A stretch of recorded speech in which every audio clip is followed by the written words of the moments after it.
Good morning and welcome to the original Loretta Brown Show. Radio to open the heart, heal the soul, and awaken the sleepy consciousness. I've been gone a couple of weeks. We had snow and being sick and all kinds of things, and it's really great to be back today. I hope everybody has managed to dig out of the snow. And it's hard to believe we're almost to March, almost time for spring. And there's this old saying that, if the winter is icy, the spring will be warm. So I hope that's the truth. Definitely looking forward to it. I'm the owner of Reiki Oasis, located right here in the greater Seattle area. And we've been in business 24 years now. It's hard to believe. Reiki Oasis is undergoing some changes this year, which you'll just have to, it's like a cliffhanger. You're just going to have to hang on to find out exactly what that is. But you can find out more about me, Loretta Brown, at ReikiOasis.com or at thelorettabrownshow.com. And of course, you can find all of the shows archived at the KKNW 1150 AM archives for the original Loretta Brown Show. They're ready for download at any time, and you can just listen to one show after the other. I do have some Reiki classes coming up this coming Saturday, the last Saturday of February. I have a Reiki 1 class in the morning, and then it's going to be a full day of Reiki because Reiki 1 starts at 9, and then I have a Reiki 2 class that starts at 1 in the afternoon and will go until 6. So if you wanted to come out from 9 to 6, on Saturday, you'll actually be able to go through both Reiki 1 and Reiki 2 training. And I don't very often offer this, but I've had quite a few requests from people. And also for those of you that have already been through Reiki 1 and Reiki 2 training, you can go through these classes again at quite a huge discount. I really just sort of charge you for the attunements again.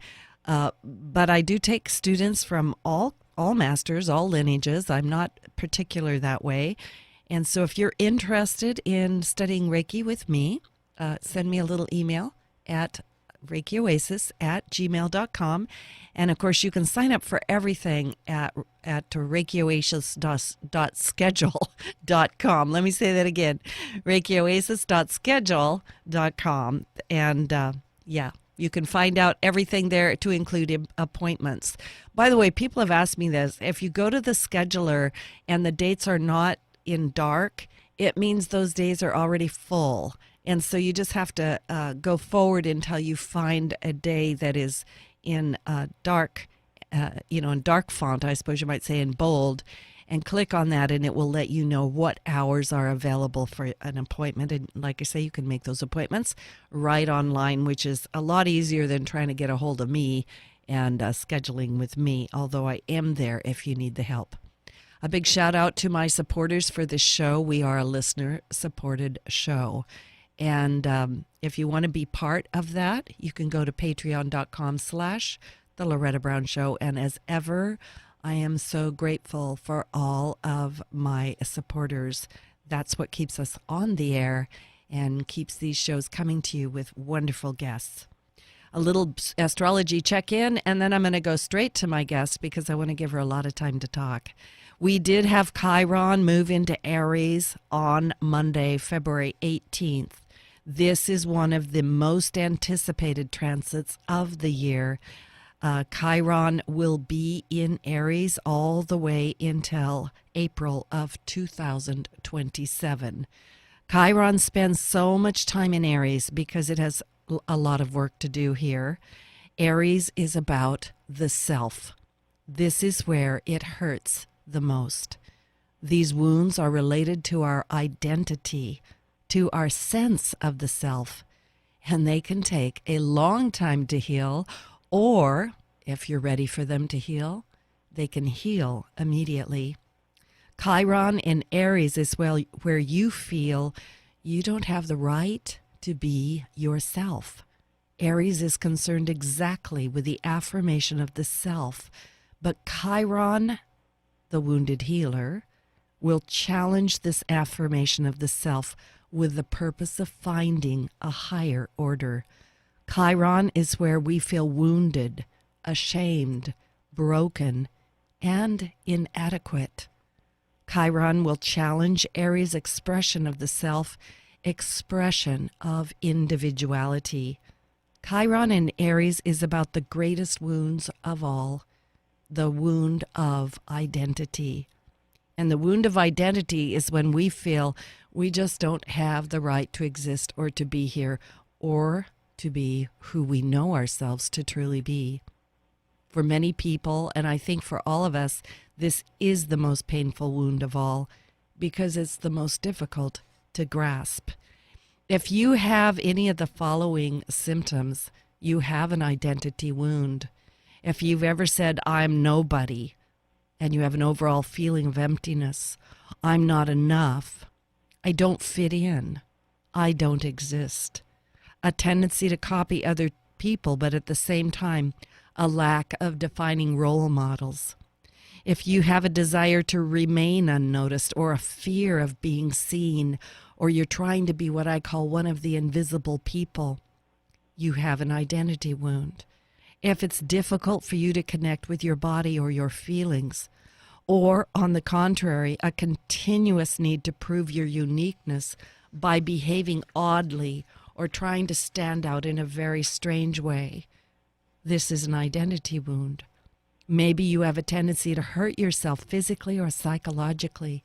Self-inflicted wounds, abuse of drugs, alcohol, and medication, overworking, feeling numb are all indications of this feeling of worthlessness or this wondering who you are. Could you ever be anything better or more wonderful? So Chiron in Aries for the next 7 to 8 years will ask you to address and heal once and for all the wound of identity. It means showing up as yourself, even if it can be painful. You're probably going to feel it, but no matter what, you really do need to show up and take that step forward to be you. This Chiron in Aries is also about action. So many of us are talking about wanting to change our life and be different. We're trying to tap into our self-identity, our self-awareness. And instead of leaving this around now, waiting for it to get dusty, now is the time to roll your sleeves up and take action. Get exercise, eat better, look into what you do, work with a therapist or a coach, go to a class, a workshop, and finally recognize that you are a being of power and passion, and it is time to forget what they told you, what they said, and to step into who and all that you can be. The Chiron archetype comes from Greek mythology. Chiron was the son of Saturn and the nymph Philra. He was born half man and half horse, and as a result, he represents the human and the divine together. But Chiron was rejected by his mother and abandoned by his parents. Chiron suffered his first wound of abandonment. Apollo, the god of music, prophecy, medicine, and healing, adopted Chiron and taught him everything he knew. And if Chiron would not have been abandoned, Apollo would not have raised him. So Chiron carries Apollo's legacy forward through the discoveries of botany and pharmacy, the science of herbs and medicine. Chiron was highly skilled, educated, and kind, but the irony was that even if he could heal everyone else, Chiron could not heal himself. How many of us find ourselves in that same situation where we give and give and give to others, and yet when it comes to ourselves, we either don't know what to do or we simply won't allow help to come. So ultimately, Chiron gave up his immortality to help Prometheus, who was chained to a rock. The gods agreed to release Chiron from suffering and let him die. And upon his death, Chiron was released from his woundedness that would never heal, and he was honored with the constellation of Centaurus, which is one of the largest constellations in the sky. So in this time right now, you have an opportunity to step into your own healing and perhaps identity in a way that you never have before. The universe is trying to say to you, release the fears that hold you back and bond you to these earthly illusions. Everything you've ever wanted and everything you have ever dreamed of is just on the other side of fear. This past year, I had a most amazing journey into my own healing of my own identity woundedness. And I not only decided to work with my guest today, ArNa, in her Way of the Dragon Heart program, but I stepped fully into recognizing and accepting a part of myself, my dragon self. I have to say this past year has been life-giving, life-changing, and true self-awakening and strengthening. And not only did I have fun time with Araya in her Dragon Heart program, but we got to go to Egypt together and do some amazing things. So it's really, really fun for me to have Araya back on my show. I had her on about a year ago. ArNa is a certified psychic, a medium, an angel channel, and an energy healer by the American Federation of Certified Psychics and Mediums. She's a certified reflexology practitioner through the University College of Reflexology. She is also the author of The Dragon Within, and affectionately known as the Dragon Lady to many of her friends and clients. And she has a very unique relationship with the dragons that allows her to guide others who experience the dragons to understand them, connect with them, be healed by them, and even wake up to their own dragon self. Araya, it is so great to have you on the show. Welcome. Thank you, Loretta. It's wonderful to be back. I always love spending time with you, so thanks for having me again. Yeah, I feel like we're in our dragon lair. It's like, roar! Absolutely. Could you tell people a little bit about yourself and how did you get into this marvelous work with the dragons? Well, I'll try and summarize that story because it can be a long one. My whole life turned around way back in 1994 when I went to a Buddhist monastery in Thailand. I was traveling all over with a backpack, and I ended up spending 10 days at a silent retreat to learn the art of meditation. And even though I didn't use it really until a full 9 years later, it was in the winter 9 years later in 2003, exactly, 16 years ago from now, that my inner guidance woke up and essentially pushed me into quitting my job. I was the Chamber of Commerce director where I was living in Wyoming. So everybody in town knew me as this business person and connection and the social director in town and all kinds of different roles. But I was pushed to quit. And in doing so, it gave me the time to spend an hour or two in meditation every day. And that really was the turning point because what it did for me is connect me to parts of myself that I couldn't get to any other way. I had to go in through those internal doorways. And in so doing, I connected with my primary guide, the Archangel Metatron, and had a remembering essentially. And as I remembered all of my healing gifts, they all came through, which is an energy work similar to Reiki, but it's through the dragons. So it's very powerful. And as I continue to work with clients, I started experiencing dragons in their field, dragons in their spines, trying to pull out. And I couldn't really explain it other than, wow, this is a dragon. How do I share this with these people? Because, it was sort of an out there concept, even for me at that time. And yet that was the beginning of really coming home to myself, because as I kept working with people and seeing more of the connection and having that drawn out of me, it led to my own meditations of meeting my dragon self and being taken to her at the bottom of the ocean off the coast of Peru and sitting with her eye closed and just feeling and communing with her energetically until eventually movement began behind the eye. And once she fully woke up, there was a point at which, when I was in Hawaii doing a workshop called The Womb of the World, a spontaneous awakening happened where I was able to go into the waters of a sacred tidal pool and merge with her and actually come out of the water, be looking through her eyes, which were my eyes, and see the world in a radically different way. And that was the precursor that essentially the facilitator of that workshop, after we were all done, looked at me across the lunch table and said, "You know, you have a book to write now." And I said, "Yes." And I didn't blink. I didn't flinch. I didn't go into fear about it. And literally 6 weeks later, I was on a plane to the UK, where the dragon energies were still the strongest on the planet and available. And in that time, I spent literally cloistered in my own little rental cave, I would call it. It was a little B&B type place with a kitchenette. And I found out later it was the closest in proximity to the dragon energy line that runs through the Tor in Glastonbury of any residential place that I could have been in. It was literally about 400 meters, so not even that, it was 400 feet from the dragon ley line.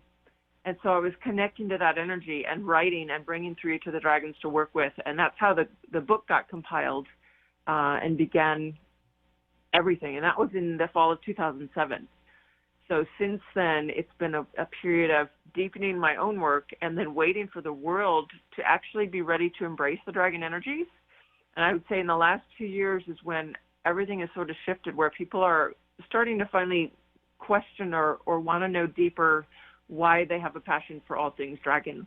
Why have they always collected dragon artwork, or just, you know, been really moved when they see an image that's a beautiful piece of art, whether it's on a wall or in a sculpture of a dragon, that they've been called to get dragon tattoos. You know, dragons are something that touches a lot of people, and they don't really understand why.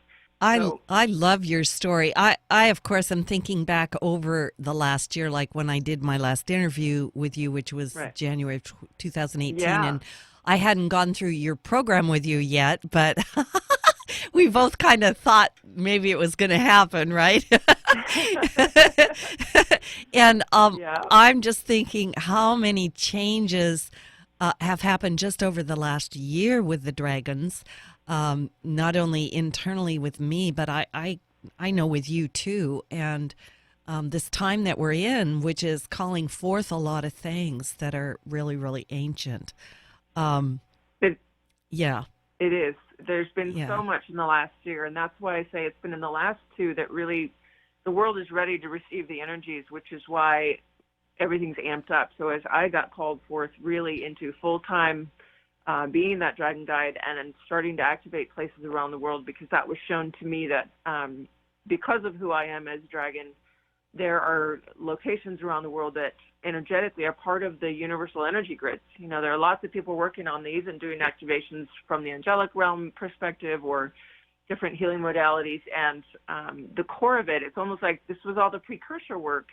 And finally, the dragons being such an integral piece of the creation and the holding of this universe, as far as the sacred geometrics and the matrix that holds the underlying structure in the fifth dimensional and higher dimensional planes, that when it's now time for this big shift, it's like, of course, they're going to hold the final trump card, that all this other work has been leading up and preparing people to make this great leap. And so now their big major piece that underlies it all is ready to crack open and go from a crystalline core in the planet to a diamond core and really transfer us up into higher dimensional planes.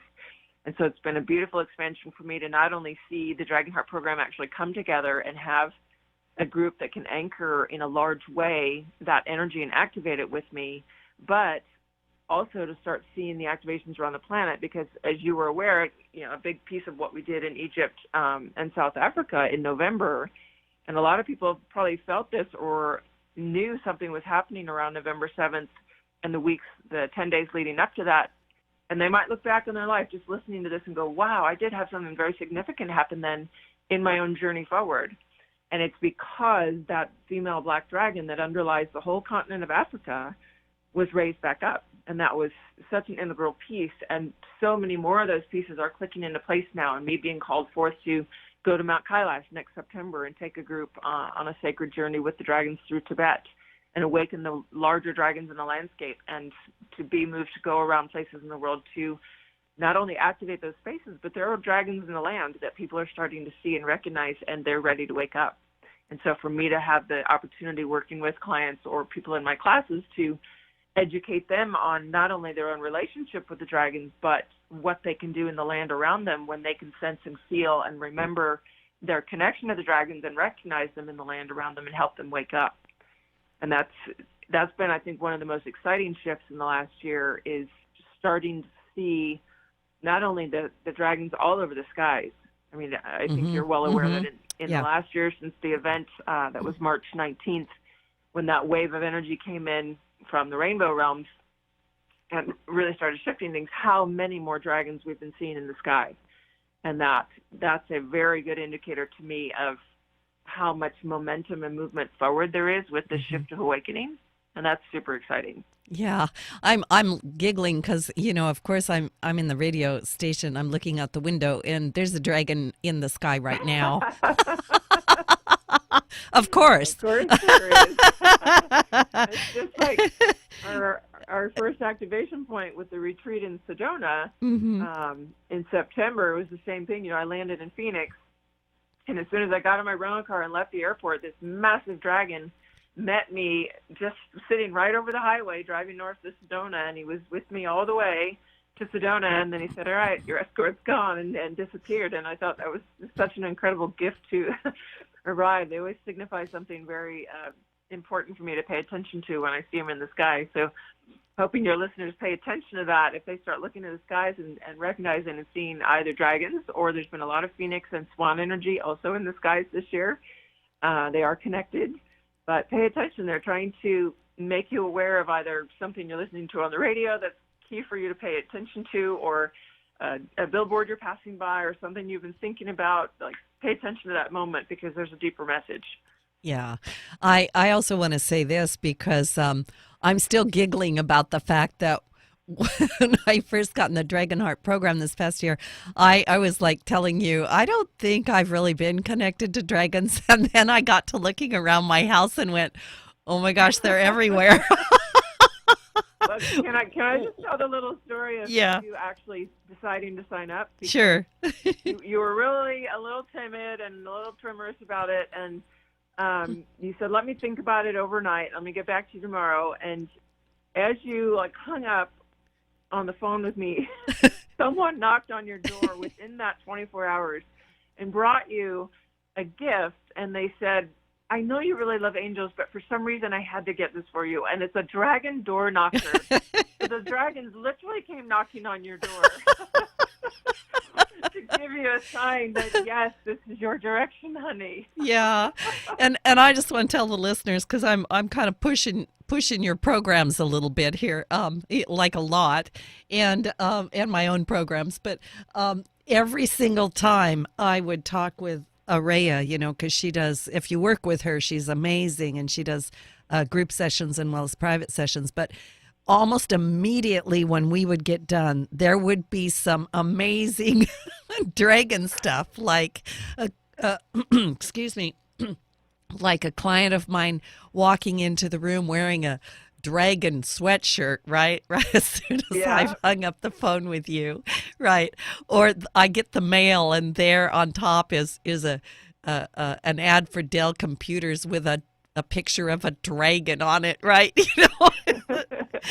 So they're real. I'm just letting people know they're real, and they're loving, they're benevolent, and I sometimes think that dragons have a bad rap. Now, we're going to take a really quick station break. And when we come back, I actually want you to address that question or that comment. I'm glad, because that's a really big thing in people's minds that I would love to address. Yeah. So this is Loretta Brown. My guest today is Araya ArNa. And maybe I should say this is Tia Ra, because that's my dragon name. This is Tia Ra. This is my dragon name, and I'm owning it. And we're going to take a little station break, get a little glass of water, and we will be right back.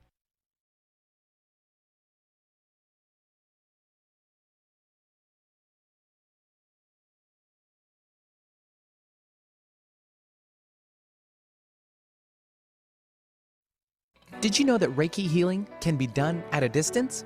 It's true. So let Reiki Oasis focus powerful energy to help relieve your stress, grief, sadness, anger, and so much more. Convenient, personalized treatments at a distance can increase lightness of being. During your appointment, find a quiet place to lie down or sit to receive healing energies. If you want help with your dis-ease, visit ReikiOasis.com. Harness life's energy. Visit ReikiOasis.com today. Alternative Talk 1150 is your sports organization's safe bet when it comes to airing your team's games. Our players are all seasoned professionals when it comes to sports programming. Imagine your games being heard on local radio. Your team deserves the MVP treatment. Call 425-653-1150 today to learn how affordable and fun it is to broadcast your games on the radio. Call 425-653-1150 and make your next season something special. That's 425-653-1150. Giving local voices a chance to shine. Alternative Talk 1150.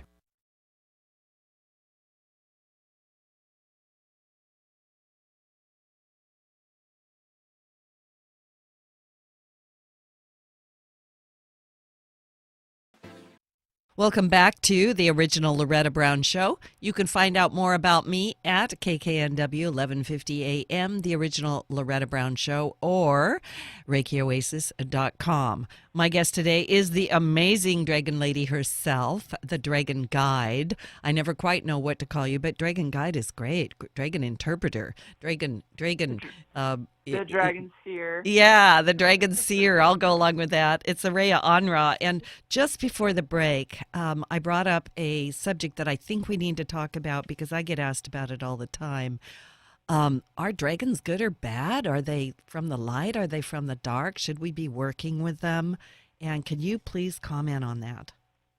You know what, I'd love to, because one of the first and foremost misconceptions of the dragons is that they're scary, that they're man-eaters that, need to be hunted or killed, from the old legends of, St. George killing the dragon, and that they're connected to the reptilian races, because there's a lot of fear about the reptilians and the history with them and how they genetically modified the DNA of humanity and really messed with our timeline and the scripting of what was intended to happen with this planet and humanity.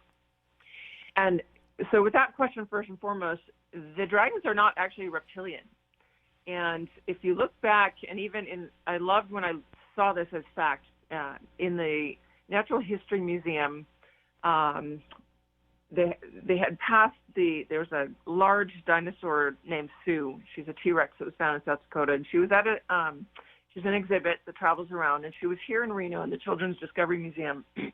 And one of the panels that they had on there talked about how the dinosaurs were actually more connected to the avian lineage than the reptilians, that all of their bone structure and everything is more related to the birds. And it made sense to me, and I always felt that in my heart, and it was a confirmation because the dragons are the same way. And if you look at the dragon structure with the wings and their entire bone structure and the lightness of it and how they actually fly and have a bladder internally to create fire, there's all these aspects that really are not reptilian, but are more aligned with the avian lineage of evolution or creation, whichever way you want to look at how beings came into being. So they don't actually have that connection to the reptilian, for one. And if you ever worked with them energetically, you'd know hands down that they couldn't be connected because they bring in the highest frequency of love. They work all in the 22nd dimension and above. They do come down and triangulate their energies down into lower frequencies for us to be able to actually handle and then work up from that. So they come into the third dimensional frequency to help us clear and dissolve things through our bodies, through our physical body, our mental body, our emotional body, and our etheric body. And as we work with that and can translate up and take more and more of the frequency they bring, what we experience, even at the lowest form of it, is one of the deepest levels of unconditional love that you will ever get to be touched by, unless you have a direct experience of Mother, Father, God, which to me is the only thing that is a greater, brighter love that you can tap into than the dragons. So for me, the dragons are one of those all-embracing, hugely loving energies that they just come in, whether they are breathing down your neck or wrapping around you, you can feel the love and support. that is there to protect, guide, nurture, sustain, and help you dissolve all the things in your being that are your roadblocks, that are your old traumas, your old wounds, things that are false beliefs or misperceptions that you've layered on and allowed to become dense in your body that are keeping you from actually living in your light body and having your truest self present on the planet. And so the work that I do is to help people get in connection with the dragons. Many of that, you don't have to be a dragon or have a dragon heart or be, first and foremost incarnation as a dragon yourself, which is what I consider a dragon heart. But you can work with the dragons because they have a deep connection to all of humanity. They have a deep connection through each of us, through the original creation of this planet and humanity as a race. So all of us have a connection and can work with them in our healing. But many of those that are drawn to the dragons or drawn to work with them will eventually discover that they either have dragon guides and or the dragon guides are slowly taking them down a path to show them very gently and awaken them to the fact that they are a dragon themselves or have been part of the dragon realms. So it's an exciting path for me because I walked it myself, and now I get to help people move down that journey and that revelation and that awakening to self that brings so much inner joy, and it really makes life magical. My life in the last year has become magic because I'm finally walking in my own mantle of self, and it's such an empowering place to live and be, and that's what I want for everybody. I want everyone to get to that place where they are walking in the true mantle of self, whether they are an angelic being, a dragon being, whatever, the tools are there, and that's my greatest joy, is to help them get there. And, of course, especially for those that are dragon hearts, because there's not really, as far as I know, any other beings out there that are helping you really get to that core with the dragons. And that's, the work that I brought through back in 2007, 11 years ago now. I'm going to actually be putting it out where hard copies are available very soon. Probably it's going to take about 2 months to get the process complete, but then it's going to be available on Amazon.com or Barnes & Noble or Kindle or all different formats rather than just through the dragonwithin.com, which is where it's been as an ebook and digital CD download for the last 11 years. So that's a pretty exciting development. And that's only happening because the dragons are ready to go big. You can feel the energy, and I love that you explained about Chiron because that's such a huge, I really was mesmerized listening to you describe that because it really connected a lot of things for me at the timing of all of this. Yeah. I was thinking also while you were talking about how the dragons, they really do help us heal that primary woundedness of self. And that's why when I was putting this together and I got goosebumps, all that Chiron stuff was coming through, I went, oh my gosh, we couldn't time this show. We can't make this stuff up, listeners. I mean, we can't make this. We're good, believe me. Right? Araya and Tiara are good. But, the dragons are like, hey, look at Chiron. Look where Chiron is. And look at the energies that are here to help us really heal this. And I want to say a couple of things. I work with guides and angels, and I've done it forever, and I did realize after, let me just say this.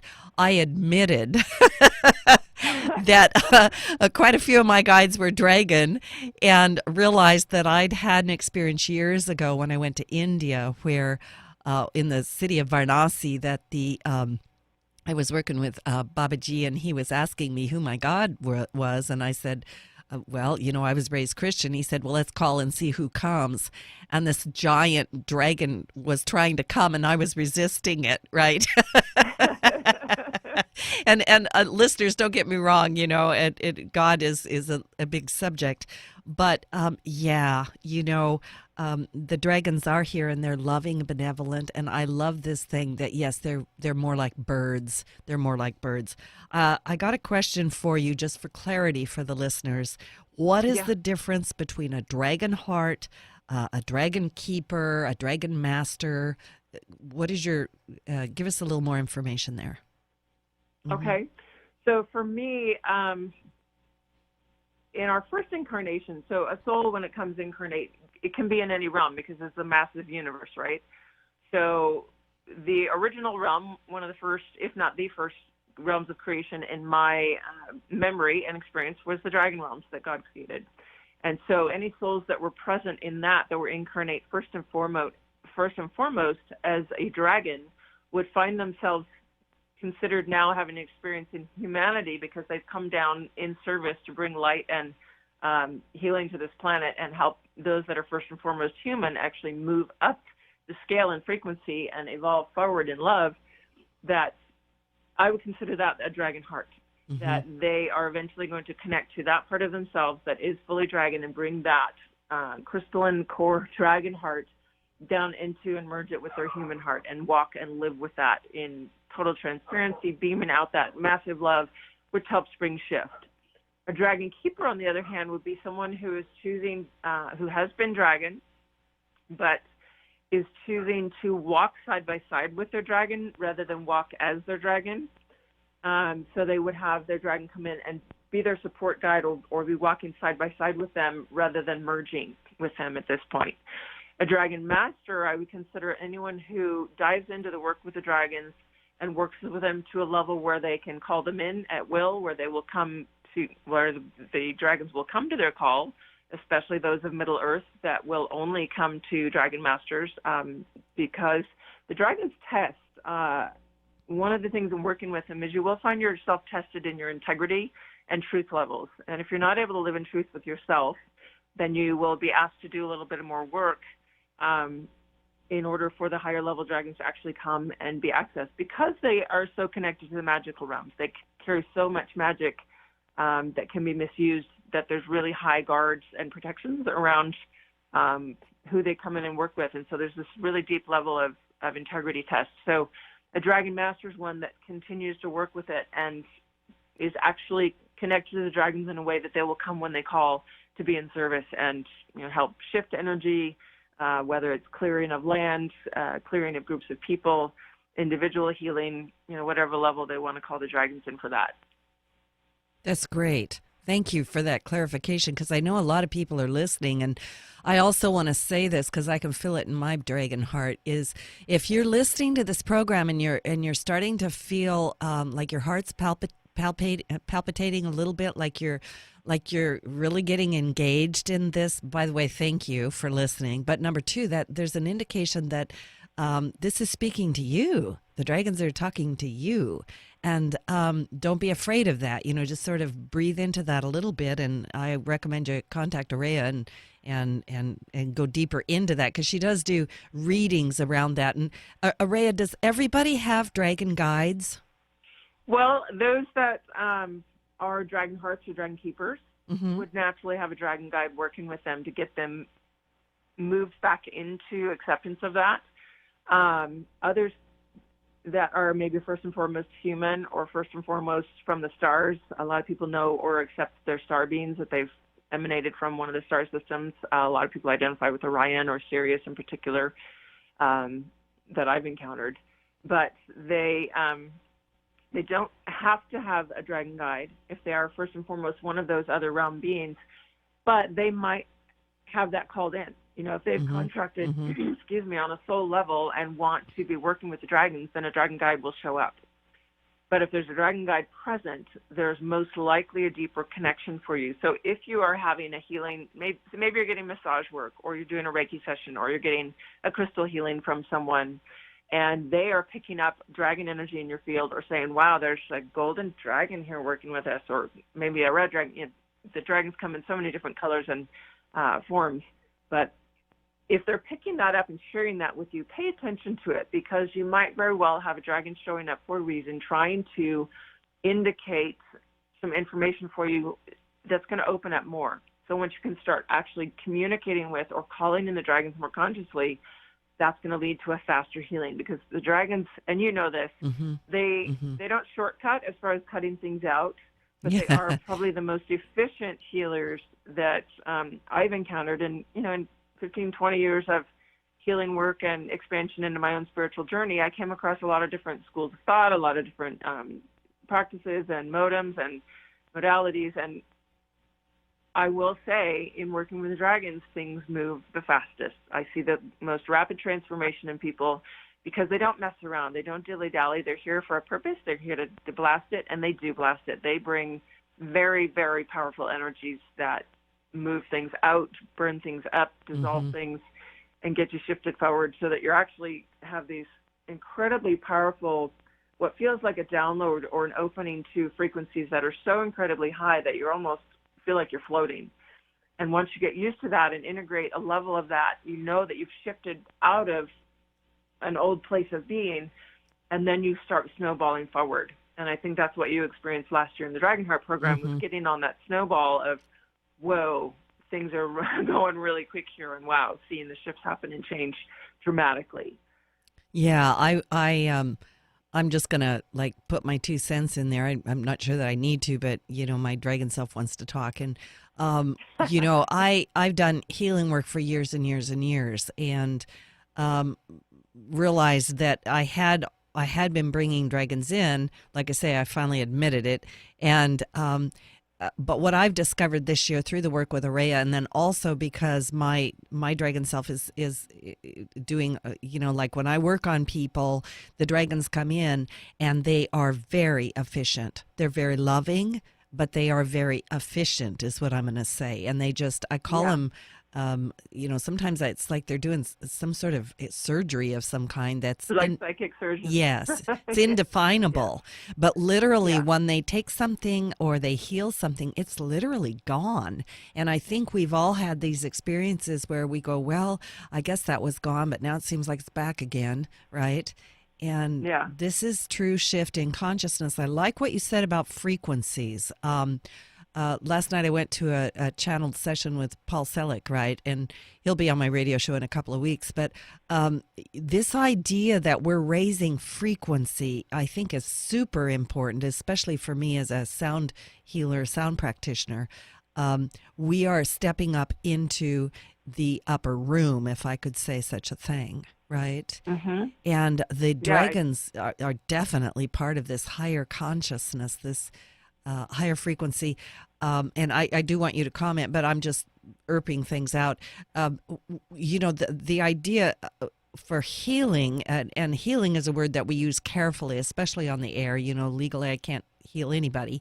You guys are doing your own thing. Right. But if we're going to raise our consciousness, if we're going to get to ourselves to a place where we don't keep repeating those old patterns of woundedness, and we go into this new place where we show up and we're like, wow, I actually feel happy, I feel good, I feel energetic. That's the type of shift that we're talking about. Well, and that's really the ability to live in that higher frequency. To hold because it. You're dropping the densities out of your field, and you're able to walk in a much higher frequency where you are connected to your higher self all the time. And it's really just like stepping through a different level of the veil and dropping the veil so that that part of yourself can come in and be here and be present and not have to separate because there's any densities that have to be entertained, let's say.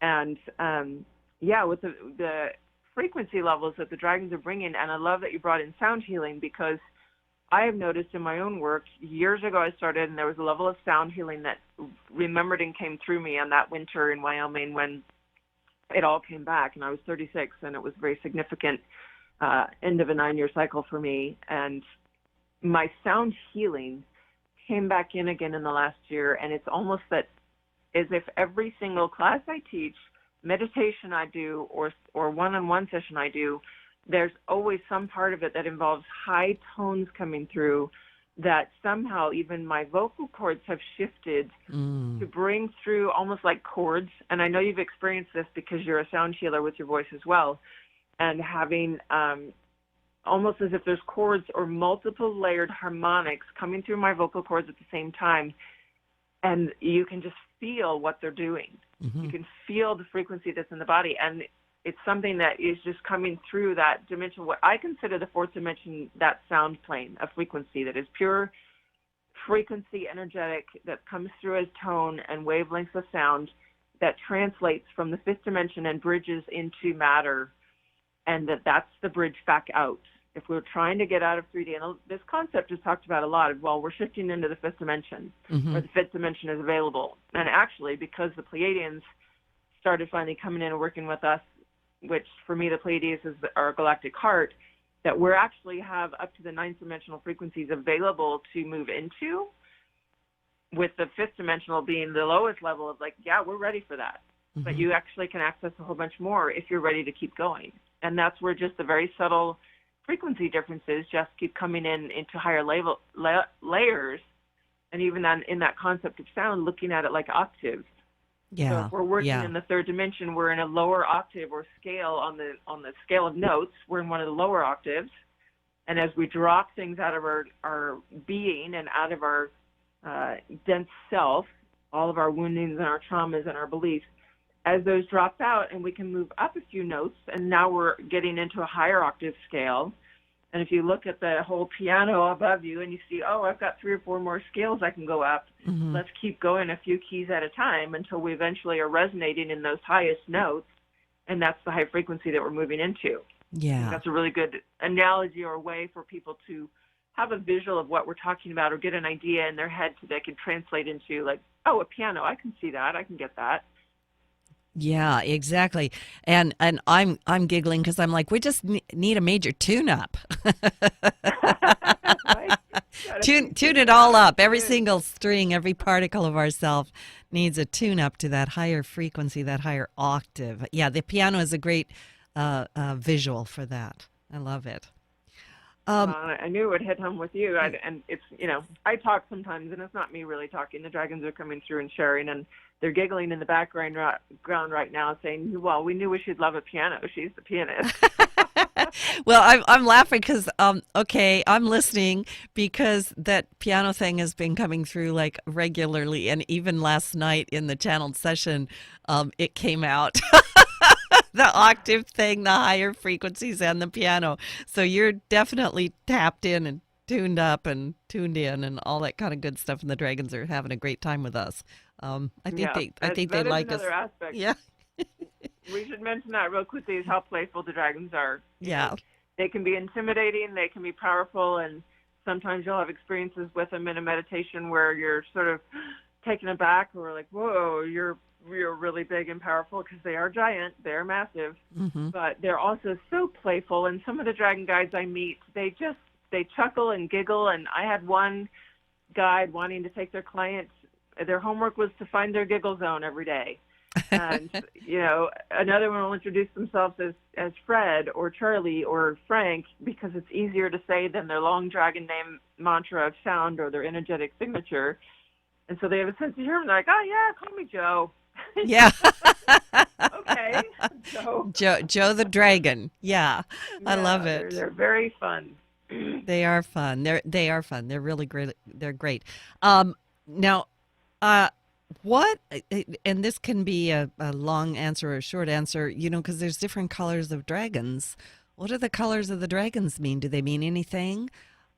Are they associated with frequency? Because I'm always thinking of color and sound on the same scale of frequency. Well, they are, and the ones that we encounter most often in the Earth plane, because they're so associated with this realm, are the elementals, and the black and the white and the crystal dragons. So you might experience any of the fire dragons are in those red hues, red, orange, vermilion, orangey to yellow. You can find red dragons with gold edging on their wings. The air dragons tend to be in the yellow-orange, because they're associated with amber and, citrine. So those of the yellow hues, the greenish, aquamarine, teal, those very turquoisey colors are typically the water dragons.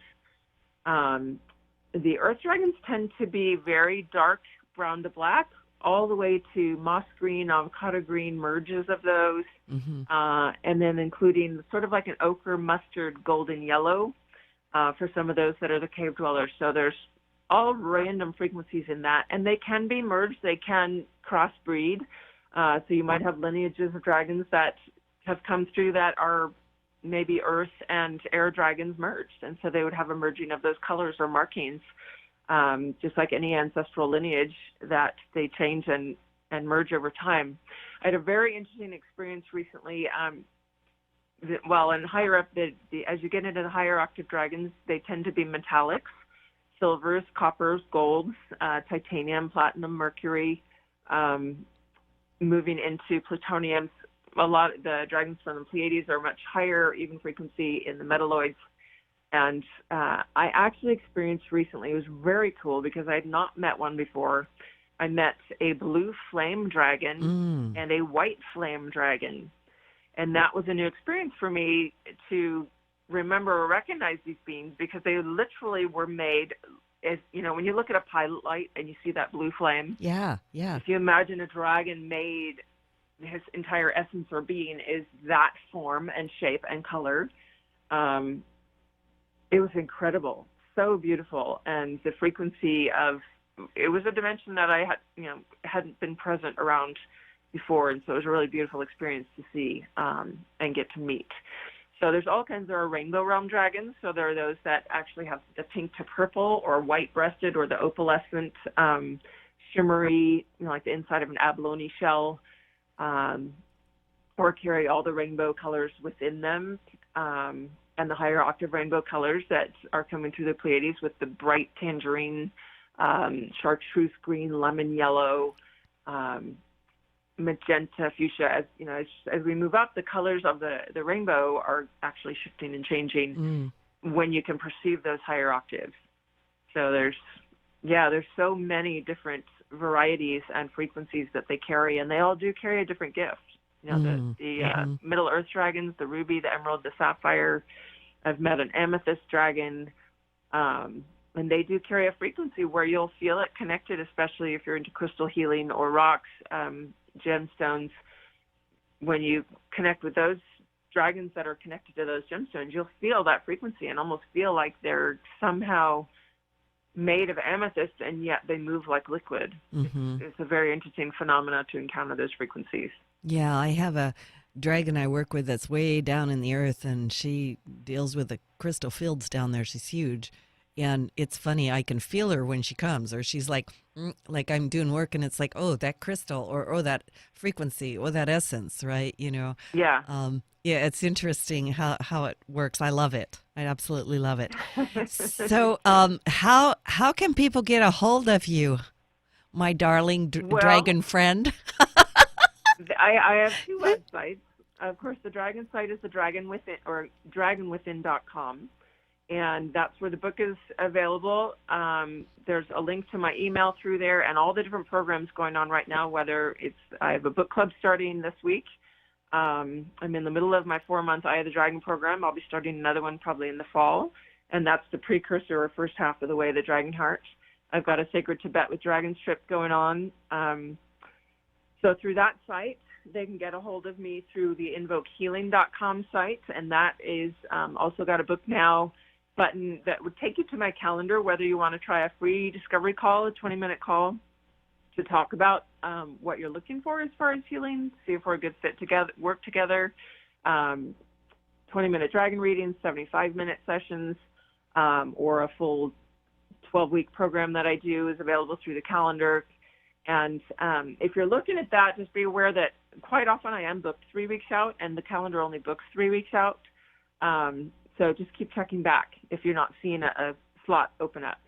And then, of course, if you're on Facebook, this is one of the most fun ways to connect, because I have a Facebook group that's very active. It's called For the Love of Dragons, and love is in capitals, LOVE. Apparently there is another For the Love of Dragons group out there that's all like lowercase. And I was shocked that Facebook actually, I don't know how it happened to have them both be able to be created, but mine is with love, LOVE in capitals, For the Love of Dragons. Very active Facebook group, and I do weekly lives there. So you can message me through there. You can friend me through Facebook that way. But you can also come into the group, whether you want to join it or not, and listen to the weekly lives I do every Thursday at 2 o'clock Pacific Standard Time is when I usually go on. The dragons sometimes, they don't like to be pinned down, so sometimes it's a little bit before that or a little bit after. Oh, that's what it is. Oh. Tomorrow. Yeah, they love structure and form, but they also like fluidity and freedom. They do not like to be pinned down. They've been shackled for too many times in history, and so they will not be shackled. But that's a great place to come, because every week I go on and talk about different questions that people have, different topics with the dragons. Sometimes I do live mini readings. Those are super fun and usually get a big draw crowd on those days. So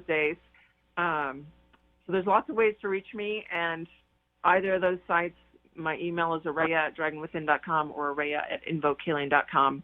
And please reach out because I would love to connect you to your dragons. That sounds fantastic. So this is Loretta Brown, and you can find me at ReikiOasis.com. And, of course, I'm also Tiara. Yeah, that's right.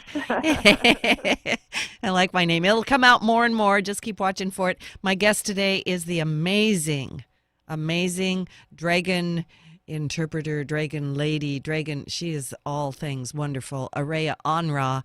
And don't miss out. You'll want to get her book, The Dragon Within. And I'm looking forward to that being readily available on Amazon. I just love the dragons so much. I love you, honey. And to everybody listening, yeah, thanks so much. And we'll talk to you next time. Bye now.